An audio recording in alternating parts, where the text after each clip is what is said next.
உள்ள தேவனே, உம்முடைய கரத்திலே வந்த மக்களை ஒப்பு கொடுக்கிறோம்.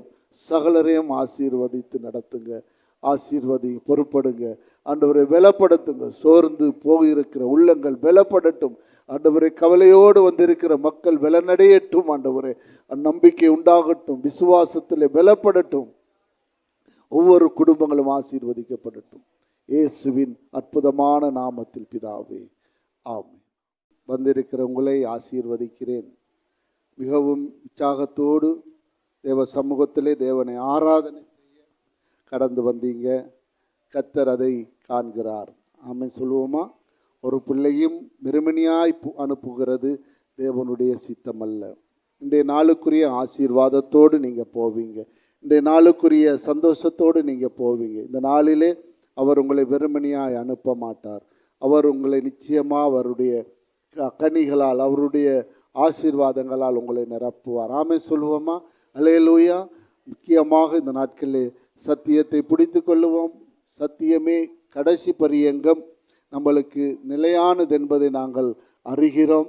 இன்றைக்கி எல்லாமே நம்மளுக்கு கிடைத்தாலும், எல்லாமே நமக்கு கூட கிடைத்தாலும், நமக்கு தெரியும் சத்தியம் மாத்திரமே அழியாதவையும் உறுதியானதாயும் நம்மளுக்கு ஜீவனை கொடுக்கிறதாயும் இருக்கிறது. ஆமேனா? அல்லேலூயா. அந்த சத்தியத்தை நாங்கள் கற்றுக்கொள்ளுவோம். சத்தியத்தினாலே விடுதலை உண்டு. சத்தியத்தை நாங்கள் பின்பற்றுகிற பிள்ளைகளாய் மாற வேண்டும். ஆமென் சொல்லுங்க. கர்த்தர் இந்த நாட்களில் ஆசீர்வதிப்பாராக. அருமையானவர்களே, நாங்கள் போன கிழமைகளில் நாங்கள் பார்த்தோம் தேவன் இந்த தேசத்தின் மேலே பேச வருகிற விதங்கள். அடுத்தது தேசத்திலே முன் எச்சரிக்கையை நம்ம பார்த்தோம். இது இன்றைய காலத்துக்கு நமக்கு தேவையான ஒரு எச்சரிப்பை நாங்கள் பார்த்தோம். நாமளும் ஒவ்வொரு நாளும் எச்சரிக்கப்பட வேண்டும். எந்த சூழ்நிலையிலும், எப்படிப்பட்ட உலகம் எப்படிப்பட்ட நிலைமையில் போய்கொண்டிருந்தாலும் நாங்கள் வேதங்களை ஆராய்கிறவர்களாய் காணப்பட வேண்டும். சத்தியத்தை ஆராய்கிறவர்களாய் காணப்பட வேண்டும் என்பதே தேவனுடைய சித்தமாக இருக்கிறது. ஆமீனா? அவங்க அப்படி சொல்கிறாங்க, உலகம் இப்படி சொல்லுது, அரசாங்கம் இப்படி சொல்லுது, அவங்க மனுஷர் இப்படி சொல்கிறாங்க, மீடியாவில் இப்படி சொல்கிறாங்க, சாத்திரக்காரர் இப்படி சொல்கிறாங்க என்றெல்லாம் நாம் யோசிக்க வேண்டிய அவசியம் இல்லை. இன்றைக்கி ஆச்சரியமாக சொல்கிறாங்க, சாத்திரக்காரர் சொல்லியிருக்கிறாங்க இத்தனாம் ஆண்டில் இன்னும் நடக்கும், அப்படி நடக்கும், இப்படி நடக்கும். அதை விட மிகப்பெரிய வல்லமை உள்ள தேவன் நமக்கு அறிவிச்சிருக்கிறார். ஆமென் சொல்லுவோமா? அல்லேலூயா.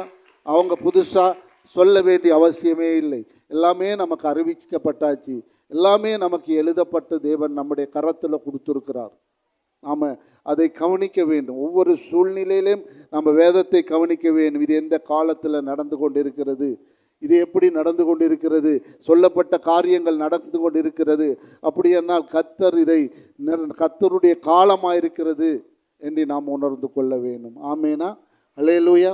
தேவனுடைய காலம், தேவனுடைய கடைசி காலத்தை நெருக்கி நாம் பயணித்து கொண்டிருக்கிறோம். ஆமேனா? அப்போ இந்த காலத்துக்கு ஏற்ற ஒவ்வொரு நாள் நாங்கள் கர்த்தரை நாங்கள் அண்டிக் கொள்ளுகிறவர்களாக, வாலிப பிள்ளைகள் விசேஷமாக கர்த்தரை நீங்கள் பின்பற்றுகிறவர்களாக, கர்த்தரை வணங்குகிறவர்களாக மட்டுமல்ல. நான் வெள்ளிக்கிழமை சொன்னேன், கடவுளை வழிபடுறது லேசி. ஆமேனா? ஆனால் சத்தியத்தை பின்பற்றுகிறது லேசி அல்ல. கடவுளை பின்பற்றலாம், கடவுளை நாம் ஆராதித்திடலாம், கடவுளுடைய காரியங்களை நாம் எல்லாம் சரியாக நேர்த்தியாக செய்திடலாம். ஆனால் சத்தியத்தில் கோட்டு விடக்கூடாது, சத்தியத்தில் நம்ம பிளவிடக்கூடாது. சத்தியத்துக்குள்ளே நம்ம வராமல் எவ்வளவு கடவுளோட காரியங்களை நாங்கள் செய்தாலும் நமக்கு கடைசியில் அது எல்லாம் பிரயோஜனமற்றதாய் மாறலாம். ஆமீனா? அதனால் தேவன் அதான் சொன்னார் ஆண்டவர் பழைய ஏற்பாட்டில், உங்களோட காணிக்கைகள் எனக்கு எதுக்கு அப்படின்னு கேட்டார். ஆமீனா? கடவுள் எதிர்பார்க்கிறார், காணிக்கை என்று இல்லை. கடவுள் எதிர்பார்க்கிறது நாம் ஆண்டவருடைய வார்த்தையை கேட்டு அதன்படி நடக்கிறவனே என் தாயும் என் சகோதரரும் சகோதரிகளுமாய் இருக்கிறார் என்று சொல்லி ஆண்டவர் சொன்னார். அப்போ நம்முடைய ஆண்டவருடைய வார்த்தையை கேட்டு நடக்கத்தான் நம்மளுக்கு பிரசங்கம். இல்லாவிட்டால் நாம் ஏதோ அறிவை வளர்த்து கொள்றதுக்காக அல்ல. ஆமென் சொல்லுவோமா? சில நேரம் நாம் நினச்சிக்கணும், அறிவை வளர்த்து கொள்றதுக்காக நாங்கள் பிரசங்கம் அல்ல. எனக்கு அப்படி பிரசங்கம் பண்ணவும் தெரியாது. நான் என்ன ஆண்டவருடைய இடத்துல கேட்குறேன், ஆண்டவர் இந்த நாளில் நான் என்னத்தை பேசணும், இந்த நாளுக்குரிய வார்த்தைகளை நான் என்னத்தை நான் மக்களோடு பகிர்ந்து கொள்ள வேண்டும் என்று தான் கேட்பேனே ஒழிய, நான் அறிவை வளர்த்து கொள்றக்கூடிய ஒரு டீச்சரும் இல்லை. நான் சாதாரணமான கர்த்தர் உங்களுக்குள்ளே உருவாக்கப்பட்ட, உங்களாலே உருவாக்கப்பட்ட, தேவன் உருவாக்கின ஒரு தேவனுடைய சின்ன ஒரு ஊழியக்காரன். ஆமென் சொல்லுவோமா? அல்லேலூயா. அப்போ இந்த நாளில் ஒவ்வொரு வாரங்களிலும் தேவன் நம்மளோடு பேசுகிற வார்த்தைகளை உற்று கவனித்து கேட்டுக்கொள்ள வேணும். மறுப திரும்ப திரும்ப பேச மாட்டார் ஆண்டவர். அல்லேலூயா சொல்லுவோமா? ஆண்டவர் பேசும்போது நாம் அதை பிடித்து கொள்ள வேண்டும். ஆண்டவர் வழிநடத்த விரும்புகிற விதத்தில் நாங்கள் வழிநடத்தப்பட வேண்டும். தேவன் எப்படி நம்மளை வழிநடத்த விரும்புகிறாரு? தனிப்பட்ட வாழ்க்கையில் தேவனோடு ஒரு நல்ல ஒரு உறவு இல்லாமல் தேவனுக்கு பின்னால் செல்ல முடியாது. ஆமென் சொல்லுவோமா? அல்லேலூயா. இப்போ அந்த உறவை கட்டி எழுப்பத்தான் ஆண்டவர் நம்மளோடு பேசுகிறார், நம்முடைய வார்த்தையோடு பேசுகிறார். என்னன்னா அவருடைய உறவு தான் அவசியம். அந்த உறவுல ஜெபம் இருக்கும், அந்த உறவுல வேத வாசிப்பு இருக்கும், அந்த உறவுல தான் நாம் கட்டி எழுப்பப்பட வேண்டும். தேவனோடு உறவு இல்லாமல் நம்ம எதுவுமே செய்ய முடியாது. ஆமேனா? அப்போ நம்ம கற்றுக்கொள்ளுகிற நம்ம கேட்குற ஒவ்வொரு வார்த்தைகளும் நமக்கு வீணானதல்ல, அது எல்லாமே புரோஜனமானது. அப்போ அந்த வார்த்தையை நாங்கள் எடுத்துக்கொள்ள வேணும், நான் சுதந்திரித்து கொள்ள வேணும், எனக்கு சொந்தமாக்கி கொள்ள வேணும். அது அவங்க சொந்தமாக்கி கொள்கிறாங்களா இல்லையா, பக்கத்தில் இருக்கிறவங்க சொந்தமாக்கி கொள்கிறாங்களா இல்லையா, அதை பற்றி நமக்கு கவலை வேண்டாம். ஆமேனா? நான் சொந்தமாக்கி கொள்ள வேணும். என் ஆத்துமாவுக்கு நான் தான், சொல்லுங்க, நான் தான் யாரு? உத்தரவாதம். ஆமேனா? வேற யாரும் உத்தரவாதம் கொடுக்க முடியாது. கணவனும் கொடுக்க முடியாது, மனைவியும் கொடுக்க முடியாது. நம்முடைய ஆத்மாவுக்கு நாம் தான் உத்தரவாதம். நாம் தான் அவரோடு பின்பற்ற விரும்ப வேணும், நாம் தான் அவரை அண்டிக் கொள்ள வேணும். அப்போது தான் நம்மளுக்கு நம்முடைய ஆத்மாவுக்கு ஜீவனாய் உண்டாகும். அதனால் எனக்கு அருமையானவர்களே, இந்த நாட்களில் நாங்கள் ஒரு காரியத்தை நாங்கள் கவனிக்க வேண்டும். நாங்கள் கேட்ட செய்திகளுடைய காரியங்கள் ஆனாலும் நம்ம அதை இன்னும் கொஞ்சம் ஆழமாக சிந்திக்க வேண்டியதாக இருக்கிறது. அருமையானவர்களே, விசேஷமாக நமக்கும் தேவனுக்கும் இருக்கிற விசேஷமான உறவை துண்டிக்கக்கூடிய காரியம்தான் பாவம் என்று சொல்கிறோம். உறவு துண்டிக்கப்படக்கூடிய காரியம், நம்ம தூரமாக்கக்கூடிய காரியங்கள், அதுக்கு காரணம் பாவம்தான். பாவம்தான் தேவனுக்கு மனுஷனுக்கு நடுவாக நின்று பிரிவினை உண்டாக்குகிறது. ஆமேனா?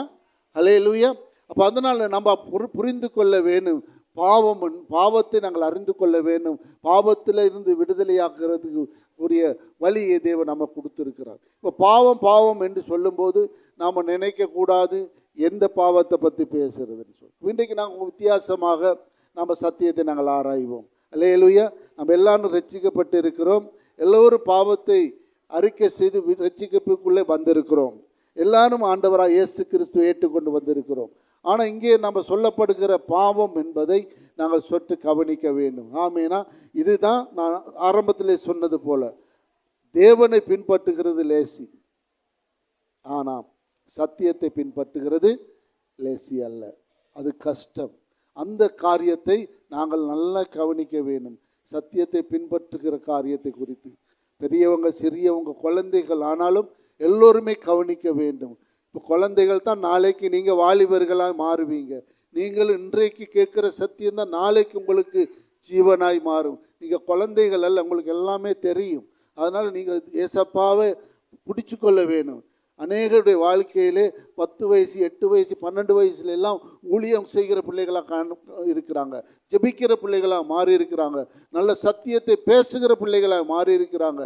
அதுக்கு காரணம் சின்ன வயசிலே நீங்கள் நல்லா கவனித்து கேட்டு தாய் தகப்பனுக்கு கீழ்ப்பட்டு தாய் தகப்பன் காண்பிக்கிற நல்ல வழியிலே, சத்திய வழியிலே உங்களை நடத்த நீங்கள் தீர்மானித்தபடியினாலே நீங்கள் பெரியவங்களாகும்போது ஆசீர்வாதமானவர்களாக மாறுறீங்க, இந்த உலகத்துக்கு ஒளி உள்ளவர்களாக மாறுறீங்க, உலகத்தையே ஆசீர்வதிக்கக்கூடியவர்களாக மாறுறீங்க. காரணம், அந்த சத்தியம் உங்களை ஜீவனுள்ள பிள்ளைகளாக புதுப்பிக்கிறது. ஆமே சொல்லுவோமா?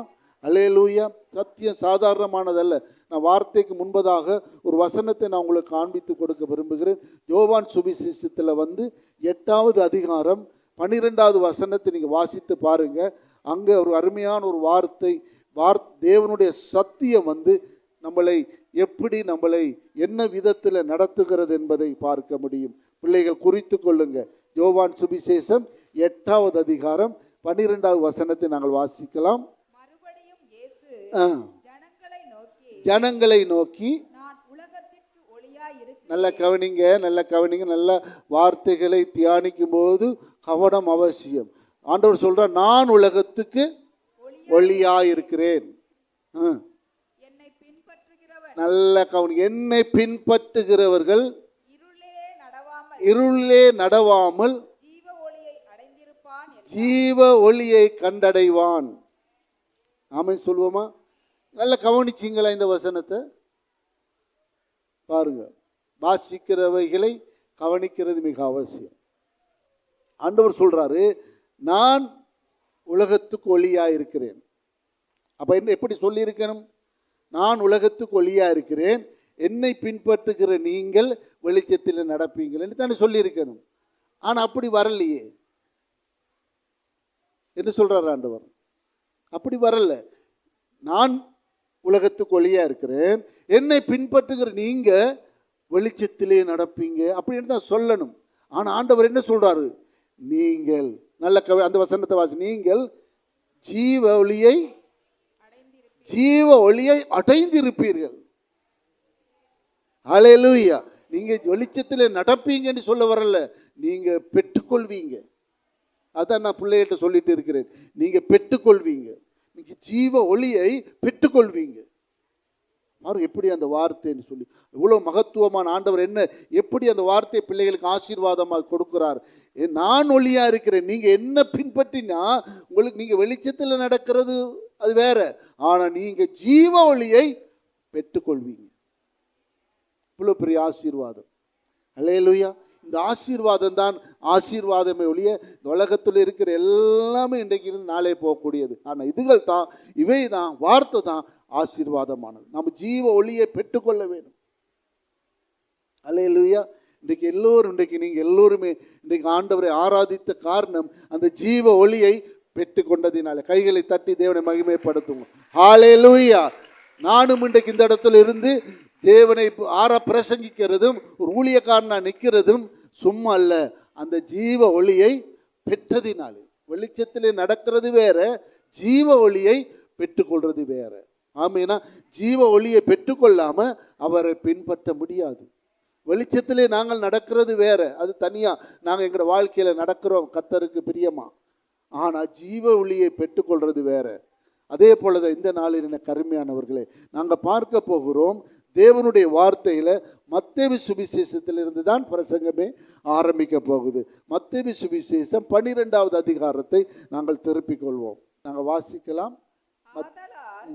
நான் உங்களுக்கு சொல்லுகிறேன், எந்த பாவமும் எந்த தூஷணமும் மனுஷருக்கு மன்னிக்கப்படும், ஆவியானவருக்கு விரோதமான தூஷணமோ மனுஷனுக்கு மன்னிக்கப்படுவதில்லை. நல்லா கவனிச்சிங்களா?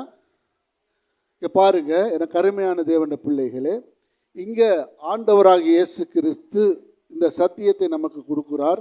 ஆதலால் நான் உங்களுக்கு சொல்லுகிறேன், எந்த பாவமும் எந்த தூஷணமும் மனுஷனுக்கு மன்னிக்கப்படும், ஆவியானவருக்கு விரோதமான தூஷணமோ மனுஷனுக்கு மன்னிக்கப்படுவதில்லை.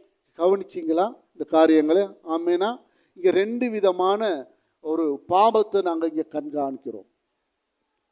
எத்தனை விதமான? 2 விதமான பாவத்தை இங்கே ஆண்டவர் நமக்கு காண்பிச்சு கொடுக்குறார். இந்த ஒரு விதமான பாவத்தை தான் ஆண்டவர் சொல்றாரு. இங்கே வாசித்தோம், முதலாவது 31 வாசிக்கும் போது முதலாவது இருக்கிற பாவ லிஸ்ட் ஆண்டவர் காண்பிக்கிறார். இவைகள் மன்னிக்கப்படக்கூடிய பாவம். இவைகளில் இருந்து விடுதலையாக்கப்பட்டு தான் நாங்கள் ஆண்டவராக இயேசு கிறிஸ்துவை சொந்த இரட்சகராக ஏற்றுக்கொண்டு ரட்சிக்கப்பட்டு இன்றைக்கு சபையில ஆண்டவரை ஆராதித்து கொண்டிருக்கிறோம். ஆமேனா?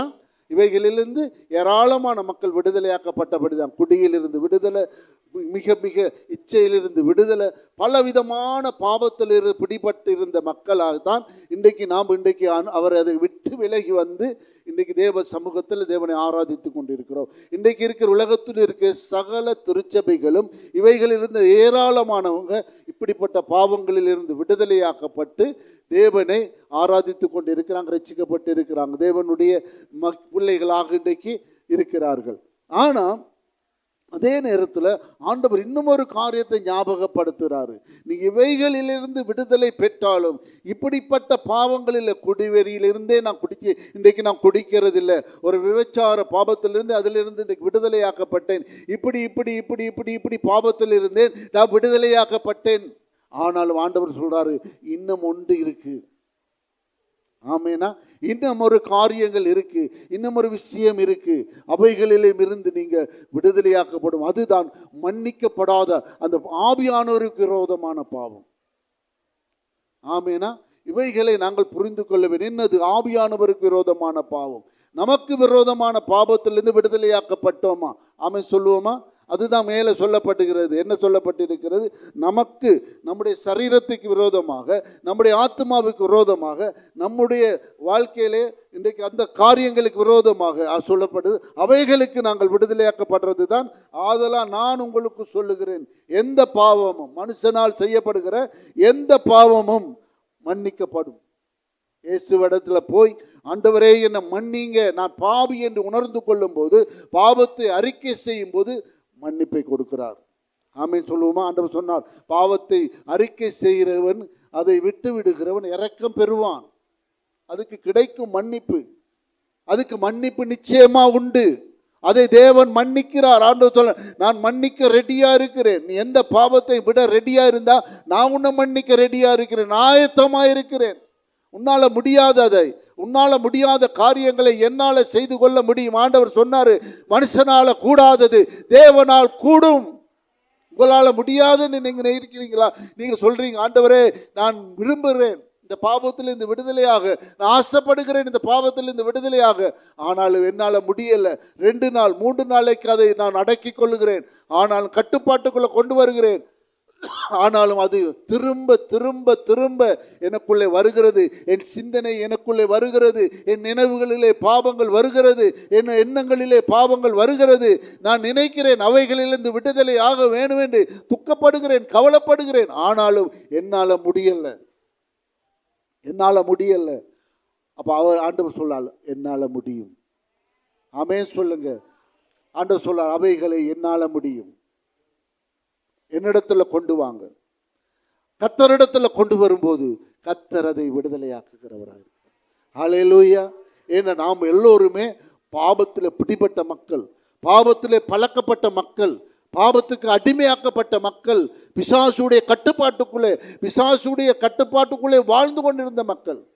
அதை மேல் சொல்லு, அடிமைத்தனத்தின் ஆவியை பெற்றிருந்தோம்.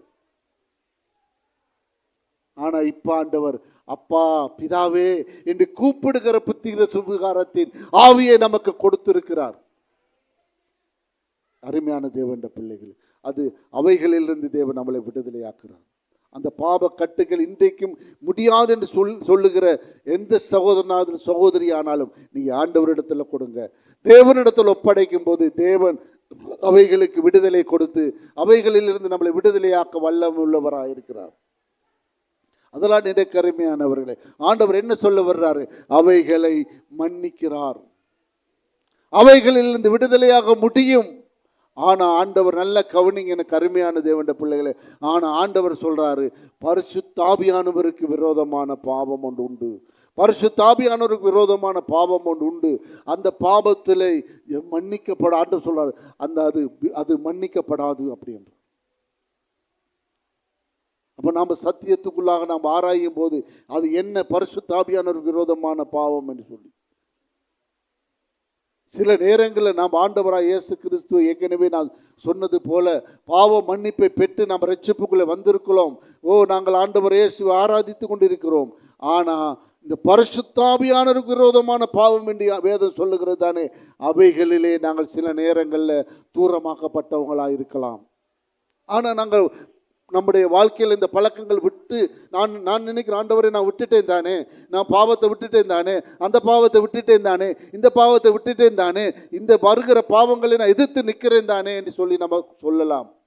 ஆனா இன்னும் ஒரு ஆண்டவர் சொல்ல, ஆவியானவருக்கு விரோதமான விஷயம் ஒன்று இருக்கு, ஆவியானவருக்கு விரோதமான ஒரு பாவம் இருக்கு, அதையும் நீங்க அவைகளிலிருந்து விடுதலையாக்கப்பட வேண்டும். அவைகளிலிருந்து நீங்க விடுதலையாக்கப்பட வேண்டும் என்றதை தேவன் நல்ல அருமையாக காண்பிக்கிறார். அவைகளில் இருந்து நாங்கள் ரட்சிக்கப்பட வேண்டும். அதுதான் என்னது, அந்த காரியத்தை நாங்கள் கவனிக்க போகிறோம். ஹல்லேலூயா, ஹல்லேலூயா. அந்த காரியங்களை நாங்கள் கவனிப்போம். கர்த்தர் நல்லவராக இருக்கிறார். ஆமென் சொல்லுவோமா? இன்னும் ஒரு வசனத்தை நாங்கள் வாசித்த பிற்பாடு நாங்கள் படிப்படியாக நாங்கள் தியானித்து கடந்து செல்வோம். ஹல்லேலூயா. நாங்கள் தியானிக்கலாம். நாங்கள் ஒன்று யோவான் நிருபத்திலிருந்து 1வது அதிகாரம் 8வது வசனத்தை நாங்கள் வாசிக்கும்படியாக திருப்பிக் கொள்வோம். 1 யோவான் 1வது அதிகாரத்தை நாங்கள் எடுத்துக்கொள்வோம். அதில் சில வசனங்களை நாங்கள் வாசித்து தியானித்து கடந்து செல்வோம். பாவமில்லை என்போமானால் நம்மை நாமே வஞ்சிக்கிறவர்களா இருப்போம். சத்தியம் நமக்குள் இராது. நம்முடைய பாவங்களை நாம் அறிக்கையிட்டால் பாவங்களை நமக்கு மன்னித்து எல்லா அநியாயத்தையும் நீக்கி நம்மை சுத்திகரிப்பதற்கு அவர் உண்மையும் நீதியும் உள்ளவராய் இருக்கிறார். ஆமென் சொல்லுவோமா? இந்த வசனத்தை நாங்கள் கவனிக்க வேண்டும். நான் அடிக்கடி சொல்றது, வசனத்துல ஆழமான ஒரு உள் சத்தியம் அடங்கி இருக்கு. அதை நாம் கவனிக்க வேண்டும். இங்கே சொல்லுது, பாவம் என்ன சொல்லப்பட்டு இருக்கு? நமக்கு பாவம் இல்லை என்போமானால் நம்மை நாமே வஞ்சிக்கிறவராய். இது ஒரு ஆளுக்கு சொல்ற வார்த்தை அல்ல. இது ஒரு தனி மனுஷனுக்கு தனி மனுஷிக்கு சொல்ற வார்த்தை அல்ல. இந்த உலகத்துக்கு சொல்லுகிற வார்த்தை. அப்ப நாம இங்க கவனிக்கும் போது பாவத்துக்கு தூரமானவங்க ஏராளமா இருக்கிறாங்க. எப்படி இருக்கிறாங்க? சிறு வயதில இருந்தே மதுவான பழக்கமே கூட இல்லாதவங்க இருக்கிறாங்க. நல்ல குடும்பத்திலே வளர்க்கப்பட்டு நல்ல பழக்கம் உள்ளவங்க இருக்கிறாங்க. இல்லாமல் அது சபையில தான் இருக்கணும்ன்றதல்ல, அது மதங்களுக்குள்ள இருக்கிறாங்க, உலகத்திலையும் இருக்கிறாங்க. நல்ல நல்ல பழக்கம் உள்ளவங்க இருக்கிறாங்க, நல்ல நல்ல பண்புள்ளவங்க இருக்கிறாங்க. கெட்ட பழக்கங்களுக்கு தூரமாக்கி கொண்ட வாழ்க்கை இருக்குது. ஆனா ஆண்டவர் அப்படி எல்லாரும் மொத்தமா ஏன் சொல்றாரு? மொத்தமா எல்லாரும் சொல்றாரு, நீங்க எல்லாருமே பாவத்துல தான் இருக்கிறேன்னு ஏன் சொல்றாரு? கவனிக்கிறீங்களா அருமையான தேவனுடைய பிள்ளைகளே? அதுக்குள்ள அடங்கி இருக்கிற சத்தியத்தை நீங்க கவனிக்கும் போது என்ன சொல்ல வர்றாருன்னா, எல்லோருமே ஆதாம் மூலமாக விழுந்து போயிட்டீங்க. எல்லோருமே சத்தியத்துக்கு தூரமாக்கப்பட்டீங்க. ஆதாம் தொடர்ந்து முழு சமுதாயமும் சத்தியத்துக்கு தூரமாக்கப்பட்டுட்டீங்க. அந்த சத்தியத்துக்கு தூரமாக்கப்பட்டபடினாலே ஆண்டவர் சொல்றார், அது பாவம். அதுதான் வேதம் சொல்லுது, பரிசுத்த ஆவியானவருக்கு விரோதமான பாவம். ஆமேனா? ஏன்னா முழு மனு குலமும் பாவத்திலே விழுந்துட்டது. ஏற்கனவே நாங்கள் வாசித்தது போல அந்த பாவங்கள் மேலோட்டமாக இருக்கிற பாவங்கள், நம்முடைய நடைமுறையில் இருக்கிற வாழ்க்கையில் இருக்கிற பாவங்கள் மன்னிக்கப்படுகிறது. ஆனா ஆண்டவர் சொல்றாரு, இன்னும் பரிசுத்த ஆவியானவருக்கு விரோதமான ஒரு பாவம் உண்டு.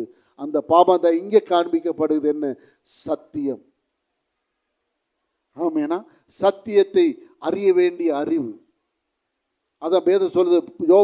ரோமருக்கு எழுதிய நிருபத்தில் ஆண்டவர் அந்த அப்போஸ்தலனாகிய பவுல் வாசிக்கிறாங்க. பவுல் சொல்றாங்க, சத்தியத்தை அறிய வேண்டிய அறிவை அடைந்த பின்பும் பாவம் செய்கிறவர்களாயிருந்தார். அருமையான தேவனுடைய பிள்ளைகளே, இங்க வேதம் நல்லா கவனிங்க. மறுபடி வாசிங்க பாருங்க. நமக்கு பாவம் இல்லை என்போமானால் நம்மை நாமே வஞ்சிக்கிறவர்களாய் இருப்போம். அப்ப என்ன சொல்ல வர்றாரு? எல்லோருமே சத்தியத்துக்கு தூரமாக்கப்பட்டார்கள். தேவனற்றவர்களாய் இருந்தோம். தேவன் மனுஷனை விட்டு தூரமாக்கப்பட்டுட்டான். மனுஷன் தேவன் இல்லாத தனிமையான மனுஷனாய் மாறி எல்லோருமே தேவனற்றவர்களாய் மாறின பட்டினாலே மனுஷனுக்குள்ள சத்தியம் வரல. சத்தியம் இல்லாததினாலே மனுஷன் தேவன் இல்லாத தனிமையாக்கப்பட்ட ஒரு மனுஷனாய் மாறிட்டான். அருமையான தேவனுடைய பிள்ளைகளே, இங்கே சத்தியத்தை குறித்து தான் பேசப்படுகிறது. பாவம் மன்னிக்கப்படுகிற பாவம் உண்டு, ஆனா மன்னிக்கப்படாத பாவம் என்னவென்னா, அருமையானவர்களே, அந்த சத்தியத்தை யாரெல்லாம் ஏற்றுக்கொள்ளாது இருக்கிறாங்களோ அவங்க மன்னிப்பே இல்லாதவர்களாக இருக்கிறாங்க. இன்றைக்கு உலகத்தில் இருக்கிற எல்லா மக்களும் கவனித்து பாருங்க, அவர்கள் நல்லவர்கள் ஆனாலும் ரட்சிப்பு அவசியமானது. ஆமென் சொல்லுவோமா? விடுதலை அவசியமானது. சத்தியத்தை தங்கள் அறிவை எடுத்துக்கொண்டு சத்தியத்தினாலே அவங்க விடுதலையாக்கப்பட்டு அவங்க ரட்சிப்பை பெற்றுக்கொண்டு சத்திய வழியிலே நடக்க தங்களை ஆயத்தப்படுத்திக் கொள்ளுகிறவர்கள் தான் விடுதலையாக்கப்படுகிறார்கள். அது ஆண்டவர் சொன்னார், என்னை கர்த்தாவே கர்த்தாவே என்று கூப்பிடுகிறவர்கள் பரலோக ராஜ்யத்தில் பிரவேசிக்க மாட்டார்கள். ஆமேனா? அருமையான தேவனுடைய பிள்ளைகளே, அவருடைய வார்த்தையை நாங்கள் கேட்டு இந்த வார்த்தையின்படி நடக்க நாம் ஆயத்தமாக இருக்க வேண்டும். பரிசுத்த ஆவியானவர் அப்பொழுதுதான் நம்மளை வழி நடத்த ஆரம்பிக்கிறார். ஹல்லேலூயா! பரிசுத்த ஆவியானவருடைய விரோதத்திலிருந்து நாம் விடுதலையாக்கப்படுகிறோம். பரிசுத்த ஆவியானவரோடு நாம் ஐக்கியப்படுகிறோம். பரிசுத்த ஆவியானவரோடு ஒருமனப்படுகிறோம். பரிசுத்த ஆவியானவரோடு நாம் நடக்க ஆரம்பிக்கிறோம். பரிசுத்த ஆவியில நாங்கள் ஜெபிக்க ஆரம்பிக்கிறோம். தேவனோடு வேதம் சொல்லுகிறபடி அவரோடு நடக்க முடியும். அவரோடு நாங்கள் தொடர்ந்து பயணிக்க முடியும். அவரை தரிசிக்க முடியும். அதுக்கு பரிசுத்த ஆவியானவருடைய அந்த சத்தியத்தை அறிகிற ஏற்றுக்கொள்ளுகிற மனப்பான்மை வர வேண்டும். இன்னைக்கு சத்தியத்தை நம்ம எல்லாருமே கேட்கிறோம். சத்தியம் போதிக்கப்படுகிறது. பல ஆயிரக்கணக்கான செய்திகள் நாம் கேட்டுட்டோம். உலகம் முழுதும் கேட்டுக்கொண்டு தான் இருக்கிறாங்க. ஆனா சத்தியத்துக்கு தூரமா இருக்கிறாங்க. சத்தியத்தில் நடக்கிறது குறைவா இருக்கு. சத்தியம் பண்ணி வரும்போது நம்முடைய வாழ்க்கைகள் தூரமாக்கப்படுகிறது. அதுல சிலர் சத்தியத்தில் நடக்கிறார்கள். அநேகர் என்ன செய்கிறது? நாம பக்தியா நடக்க முயற்சி பண்றாங்க. கேட்டா சொல்லுங்க, நாங்க பக்தியா நடக்கிறோம், நாங்க தேவ பக்தியா நடக்கிறோம். ஆனா நம்முடைய சத்தியம் நம்மளை உண்மையான மாற்றத்துக்குள்ள கொண்டு போக இல்லை. நம்முடைய உண்மையான கிறிஸ்தவுடைய சாயலாக நம்மளுக்குள்ள கொண்டு வரல. அது எப்ப விளங்குது? நான் உண்மையாக கிறிஸ்துவின் சத்தியத்தினாலே மாற்றப்படலைன்றது எப்ப விளங்குது? ஒரு போராட்டம் வரும்போது விளங்குது. ஒரு பிரச்சனை வரும்போது விளங்குது. ஒரு சண்டை வரும்போது விளங்குது. ஒரு காரியம் நடக்கும்போது விளங்குது. தன்னுடைய வாழ்க்கையில் ஏதோ ஒரு காரியங்கள் ஏதோ ஒரு விதத்தில் நமக்கு குறைவுபடும் போது விளங்குது. நம்மளை யாராவது எதிர்க்கும் போது விளங்குது. யாராவது நம்மளை கோபப்படுத்தும் போது விளங்குது. அந்த சத்தியத்தினால இன்னும் விடுதலையாக்கப்படல. அது ஏதோ பக்தியில நாம நடந்திருக்கிறோம், பாவத்தையும் பெற்றிருக்கிறோம், மன்னிப்பை பெற்றிருக்கிறோம். ஆனா பரிசுத்த ஆவியானவருக்கு விரோதமான பாவத்திலிருந்து விடுதலையாக்கப்படல. சத்தியத்துக்கு தூரமா இருக்கிறோம். சத்தியத்தில் நடக்கிறதை தான் கர்த்தர் விரும்புகிறார். நாங்க கேட்கிறவர்களா மட்டுமல்ல, இஸ்ரவேல் மக்கள் கேட்டாங்க, ஆனா நடக்கல. அவங்க கேட்கிறவர்களா தான் இருந்தாங்க, ஆனா அவங்களோட இருதயம் தூரமா இருந்தது. எசாயா தீர்க்கதரிசியின் புஸ்தகத்தில் நாங்கள் வாசிக்கிறோம், அவங்க கேட்கிறவர்களா இருந்தாங்க, ஆனா அவங்க என்ன செய்யல? கீழ்ப்படுகிறவர்களாய் காணப்பட. 29 எசாயா தீர்க்கதரிசி புஸ்தகம் 29:13 நாங்கள் வாசிக்கும் போது அங்க நாம காண்கிறோம். வாசிக்கலாமா? எசாயா தீர்க்கதரிசி புஸ்தகம் 29:13.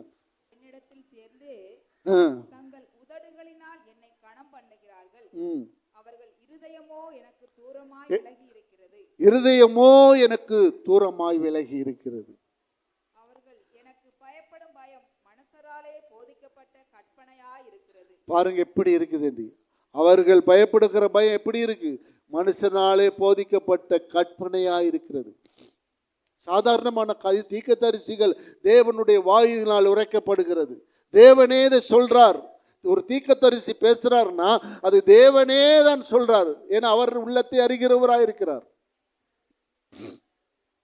நாம முகத்தை பார்க்கிறோம், தேவன் நம்மளுடைய எல்லோருடைய உள்ளத்தையும் கவனிக்கிறார்.